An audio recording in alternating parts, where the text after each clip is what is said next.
my name is Allegra, and for the Relating to the Real World, I chose Chapter 6, and the section in Chapter 6 I chose was vertical integration. Vertical integration is basically when a company chooses to be their own supplier or distributor, making their own raw materials or creating products out of their own raw materials. Whenever a company chooses to be their own supplier, this actually eventually can put money back in their pockets and actually bring more revenue to the company. With vertical integration, companies may purchase their own building instead of renting one, which is again an example of vertical integration. There are many benefits of companies taking the vertical integration approach.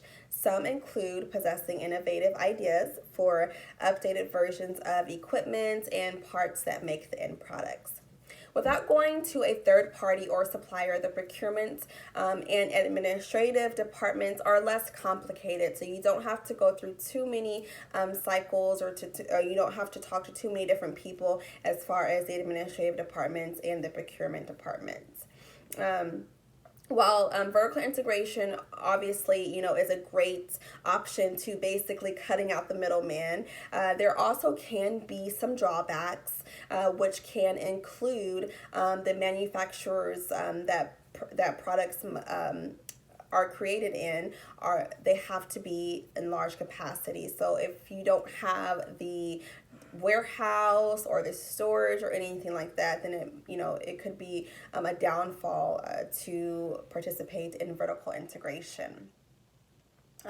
Also, with more work being done in-house, that also means that there are going to be more hours spent as well, and also you're going to need more manpower, and so that's going to cost some more money, whether that's paying the current employees overtime or hiring employees just to handle the supplier section of the business. It's going to be costly, so that is something that a company should think about before they try to cut off their suppliers that they have outsourced. While some companies may want to take the vertical integration route, the leaders of the company, they have to examine deeply if they are capable of vertical integration. That is, do they have the manpower, or are they able to get the manpower? Do they have the equipment? Do they have the storage in order to bring their supplier business in-house? The business that I chose to kind of relate to the vertical integration is Tesla. Tesla is the electric car company. They are obviously already making strides just by being an electric car. Instead of using gas, you can take your car to an electric station and charge the battery, and the car runs on electric. So recently, Tesla, just recently, actually, this month in September, Tesla has actually purchased 10,000 acres of land in the state of Nevada, and what they're going to do on this land is actually mine for lithium. With doing this, mining for lithium, Tesla is actually going to be able to create their own battery cells, which is really beneficial for not only Tesla, but for other automakers as well.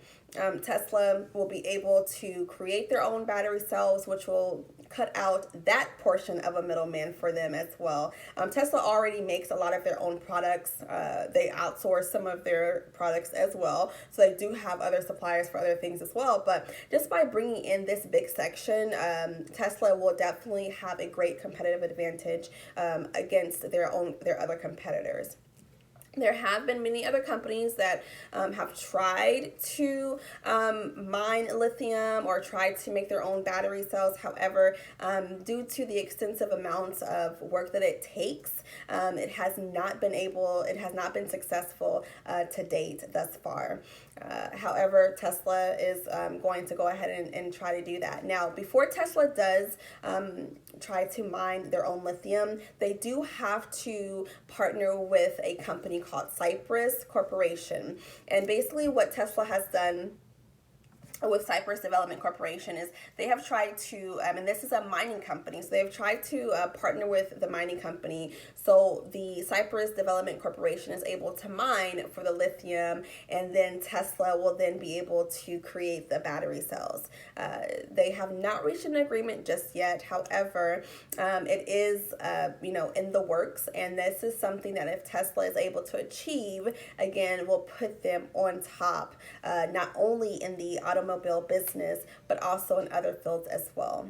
Thank you so much for listening, and I hope you all have a great